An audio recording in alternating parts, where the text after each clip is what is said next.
Jutro nad Hilandarom bilo je obavijeno zlatnim tonovima što su se lomili o hladni kamen manastira.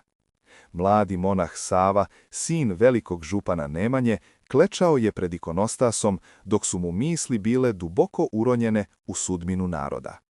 Gospode, daj mi snage da dušu srpsku podignem iz pepela, šaptao je. Odluka je pala. Napustit će mir Svetog Gora i vratiti se u otačastvo. Tamo će osnovati stub crkve, stub koji će izdržati sve oluje što dolaze. Zvona su se oglasila kao da potvrđuju njegovu misiju, a vetar sa Egeja nosio je njegovu molitvu ka zemlji koju je voleo više od života. Put preko mora i planina bio je težak, ali Savina misao bila je jasna. Srpska duša mora imati svoj oltar. Kad je stigao u Žiču, stara tvrđava kao da ga je dočekala raširenih ruku. Ovdje će biti dom prosvetljenja, rekao je umorno, ali odlučno. Uz brujanje čekića i molitve monaha, Žiča se dizala u nebo. Crvene zidove obasjavalo je sunce, a narod je dolazio iz daleka da vidi čudo gradnje. Svaki kamen bio je kao molitva, deo nove svetinje, mesta gde će Srbi po prvi put imati svoju crkvu i svog arhijepiskopa. Godine 1219. došla je potvrda iz Nikeje. Srpska crkva postaje samostalna. Vest je odjeknula kroz planine kao grom, narod je slavio, sveštenici plakali od radosti. Sava je tiho stajao pred oltarom u Žiči, oborene glave. Nije ovo pobeda moja, već Božja, reče. Tim činom utkana je nit slobode u tkivo naroda. Po prvi put, srpski narod nije morao gledati prema tuđem tronu za blagoslov. Žiča je pulsirala životom, a Sava je neumorno obilazio manastire, poučavao, učvršćivao veru i bratstvo. U velikoj tišini Žiče, Sava je podigao krunu i spustio je na glavu brata Stefana. Zlatni sjaj se prelio po zidovima crkve, a svetlost kandila obasjala je lica okupljenih. Od danas tvoj tron počiva na veri, ne na sili, rekao je arhijepiskop. Tog trenutka duhovna i svetovna vlast ujedinile su se kao dva plamena jedne baklje.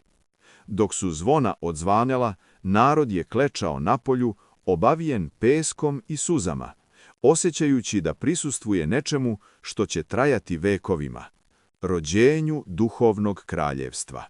Sava je putovao kroz planine i doline, noseći knjige, krst i reč Božju.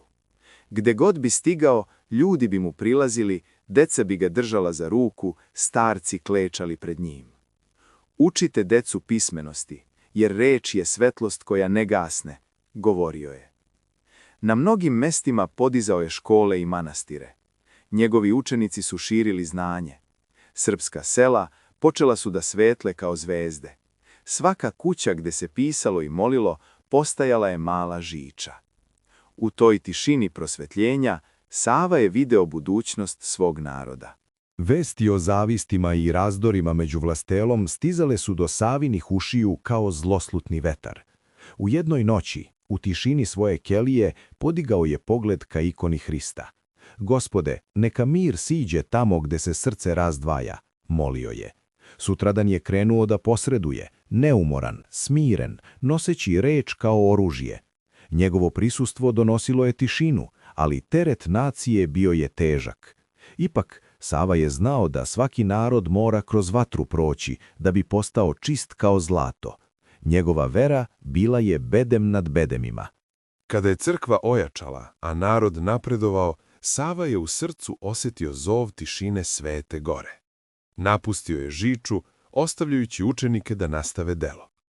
Ne odlazim iz ljubavi, već po duhu, rekao je dok su ga monasi ispraćali suznih očiju. Hilandarska vrata otvorila su mu se kao nekada, a mirisi borova i tamjana ispunili su vazduh. Njegova molitva sada je bila dublja, za sve duše što se mole i za one što još nisu naučile na kleknu. Sveti čovek našao je svoj mir pod gromoglasnim ćutanjem gore. U starosti Sava pođe na pokloničko putovanje u svetu zemlju. Karavana je prolazila kroz spaljene pustinje, a on je, ogrnut habitom, nosio samo štap i evanđelje. U Jerusalimu je klečao na Golgoti, dok su mu suze padale na prašinu. Hvala ti, Gospode, što si me vodilo do vrela iskupljenja, šaptao je. Hodočašće ga je ispunilo mirom koji se ne može izreći rečima. Tišina svetinje postala je njegova duša, a njegova molitva ušla je u večnost. U Trnovu, posle povratka iz Jerusalima, Sava osjeti da mu se duša sprema na put bez povratka. Sveće u njegovoj keliji titrale su kao srce umorno od sveta. Monasi su se okupili oko njega, a on im reče tihim glasom: Ne tražite me u telu, već u delima. Srbija će trajati dok god se molitva šapuće na našem jeziku. Zatvorio je oči i predao se tišini. Nebo nad Trnovom obasjalo je svetlost nenadmašne blagosti, a narod će tek kasnije shvatiti da te noći nije izgubio sveštenika, već dobio svetitelja. Godine su prolazile, ali svetlost Savinog dela nije gasnula. U Žiči monasi su noću čitali njegove pouke, dok su zvezde titrale nad oltarima. Narod ga je prozvao Svetim Savom, učiteljem i duhovnim ocem. Njegov lik krasio je freske, njegove reči postale su temelj svakog molitvenika. U zoru, kad se sunce probija kroz planine, čini se kao da Žiča i dalje čuje njegov glas.